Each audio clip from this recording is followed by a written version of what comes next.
But I think that is crucial, what you said there about excluding people without, intending to. I mean, for instance, Amanda and I have done, from Venture Arts, have done several pieces with BBC Local Radio together, haven't we? And do you want to say something about Venture Arts, Amanda? Venture Arts again works with people who have a learning disability, but working on visual arts projects. And we sort of work towards big exhibitions and stuff.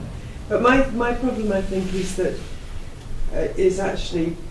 I think when we talk to certainly TV, that people might have the programmers have an issue with how to represent people with learning disabilities in the media. Really, it is quite a difficult one to juggle, to make sure that you're treating people sort of equally and fairly, and that they're being represented properly. And I think that could probably be done it is better. about taking more time, I think, isn't it? Because when we had a reporter came down to Venture Arts, and the people there who are at Venture Arts with learning disabilities are absolutely produced the most fantastic artwork. You know, they had exhibitions at the Lowry and Manchester Art Gallery, and I know that isn't great for radio, but we were able to describe, what the pieces were. That wasn't really the issue, but it's about the fact that you do need more time, I think, and it takes, how can you build that into the schedule? So if somebody's, reporters, they've got to do 8 stories a day or whatever it is, one of them might involve a whole morning going to somewhere like Venture Arts.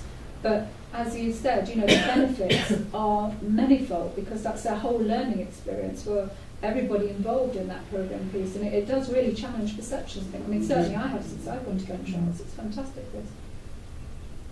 It's really about more time. Do you think how that can be built? I think that there's a long process of education when it comes to all of this stuff. Whether it be ethnic diversity, whether it be religion or sexuality.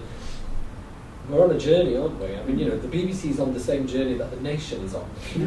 Let's put this into context here. And I think that looking at it as an organisation and as someone who works for the BBC, actually, I think we're quite far ahead of some bits of other organisations, other public services, and we're probably behind some as well. But we're probably behind the ones who are directly involved in those groups and who know much better than we do about what is possible, what's not possible, and whether we're covering people or not. Because, as I say, sometimes, you're missing stuff because you don't know about it. And I mean, now that's not a good enough excuse, obviously, and that's why people like me come to events like this to have conversations with people like you.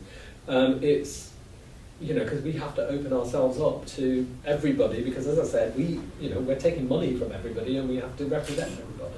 We have a responsibility to do that. But we are on a national journey in all sorts of ways, and we sit within, Great Britain and its sensibilities and its progress in terms of, having a fairer and equal society, more equal society.